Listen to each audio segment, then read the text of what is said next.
ಎರಡನೆಯ ಭಾಗ ದೇವಸ್ಥಾನ ತೋರಿಸೋ ಎರಡನೇ ವಿಡಿಯೋ ಇದು.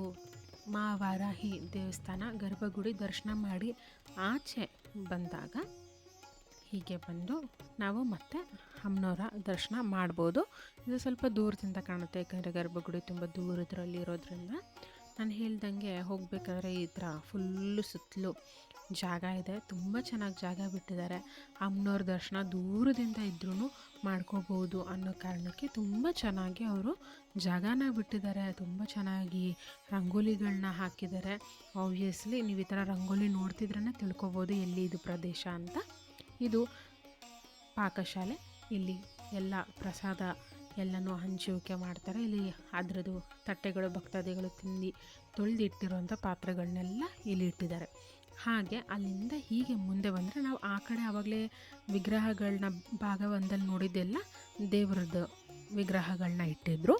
ಎರಡನೇ ಭಾಗದಲ್ಲಿ ಎರಡುಗಡೆ ಬರೋ ಟೈಮಲ್ಲಿ ಈ ಥರ ಇಟ್ಟಿದ್ದಾರೆ, ನೀರು ಕಲ್ಯಾಣಿ ಥರ ಇಟ್ಟಿದ್ದಾರೆ.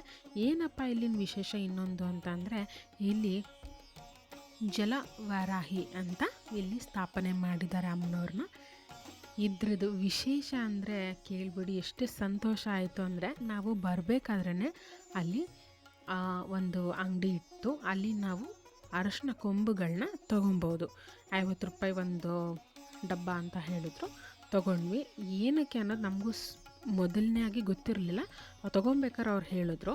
ಸೊ ತೊಗೊಂಡು ನಾವು ಈ ಥರ ನಾವೇ ಅಲ್ಲಿ ಕುಟ್ಟಿ ಅರಶಿನ ತುಂಬ ನೂರಿ ಪುಡಿ ಮಾಡಿಕೊಂಡು, ಅಂದರೆ ಇವಾಗ ನಾವು ಹೇಗೆ ಅರಶಿನ ಅಮ್ಮಂಗೆ ಹಚ್ತೀವಿ ಅಂತ ಅಂದ್ಕೊಂಡಿದ್ದೀವೋ ಅದೇ ರೀತಿಯಲ್ಲಿ ಚೆನ್ನಾಗಿ ಕುಟ್ಟಿ ನೂರಿ ಅರಶಿನ ಕೊಂಬುಗಳನ್ನ ನಾವು ನೂರಿ ಸಣ್ಣದಾಗಿ ಮಾಡ್ಕೋಬೇಕು. ಇಲ್ಲಿ ನೋಡಿ ಎಷ್ಟೋ ಜನ ಮಾಡಿ ಆಗಲೇ ಇಲ್ಲಿ ಇಟ್ಟು ಪೂಜೆ ಮಾಡಿದ್ದಾರೆ. ಆದರೆ ನಾವಿಲ್ಲಿ ಮಿಕ್ಕಿದ್ದನ್ನು ಇಲ್ಲಿಟ್ಟು ಅವರು ಪೂಜೆ ಮಾಡಿದ್ದಾರೆ.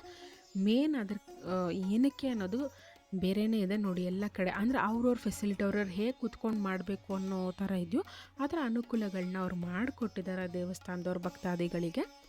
ಇಲ್ಲಿ ಇದೇ ಥರ ನೂರಿ ನಾವು ಅರಶಿನ ಅಮ್ಮಂಗೆ ಲೇಪಿಸುವಂಥ ರೀತಿಯಲ್ಲಿ ಮಾಡ್ಕೋಬೇಕು. ಇಲ್ಲಿ ಜಲಾಭಿಷೇಕ ಅಮ್ಮ ಈಗ ಮಾಡ್ತಿದ್ದಾರೆ.